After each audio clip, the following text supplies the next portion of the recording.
ప్రభుత్వం చెప్పినట్టు చేస్తున్నాం, మా ప్రమేయం లేదనేది కూడా అధికారులు ఒకరి మీద ఒకరు తప్పించుకుంటున్నటువంటి నేపథ్యం కూడా స్పష్టంగా కనిపిస్తూ ఉంది. ఇది మొత్తం కర్త కర్మ క్రియ మొత్తం కేసీఆర్ దగ్గరుండే విద్యుత్ కొనుగోలు అంశం నడిపించారనేది కూడా మనకు స్పష్టంగా అర్థమవుతుంది. రేపు నివేదిక కూడా స్పష్టంగా అదే వచ్చే అవకాశం అయితే స్పష్టంగా మనము అర్థం చేసుకోవచ్చు. మీడియా ముందుకు వచ్చి కూడా కొన్ని ఆయన జస్టిస్ ఎల్ నరసింహారెడ్డి మీడియా ముందుకు వచ్చి కూడా ఆయన మాట్లాడినటువంటి అంశాలు కూడా చూస్తున్నాం. ఇవంతా కూడా పూర్తి స్థాయిలో విచారణ అయితే కొనసాగుతుంది.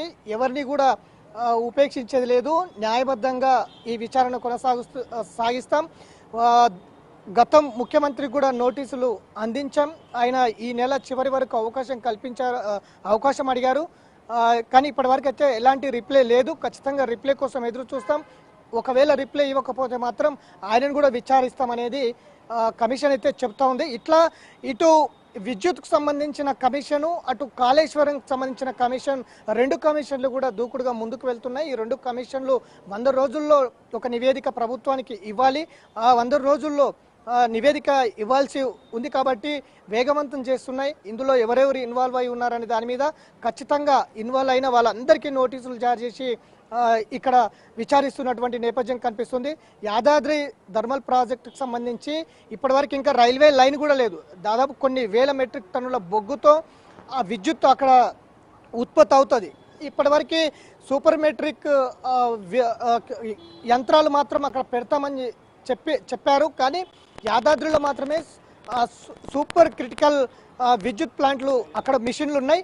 భద్రాద్రిలో మాత్రం సబ్ క్రిటికల్ యంత్రాలు మాత్రమే అక్కడ పెట్టారు. కానీ అంతకంటే ముందే ఒకటి సూపర్ క్రిటికల్ మిషన్ అక్కడ పెట్టి మళ్ళీ తొలగించారనేది కూడా అర్థమవుతుంది. అసలు సబ్ క్రిటికల్ ప్లాంట్స్ ఎందుకు పెట్టారు అక్కడ? సూపర్ క్రిటికల్ విద్యుత్ యంత్రాలు కాకుండా సబ్ క్రిటికల్ ఎందుకు పెట్టి అక్కడ చేశారనేది కూడా తెలియదు. దానివల్ల పొల్యూషన్ కావచ్చు, ఇటు అనేక వాయు పొల్యూషన్ ఎక్కువగా ఉంటుంది అనేది కూడా కమిషన్ చెప్తున్నట్టు మాట. కాబట్టి ఇట్లా థర్మల్ ప్రాజెక్ట్ ఏదైతే పవర్ ప్రాజెక్ట్లో కూడా ఇంత మొత్తంలో అవినీతి జరిగిందా అనేది అయితే ఒక చర్చ అయితే జరుగుతూ ఉంది.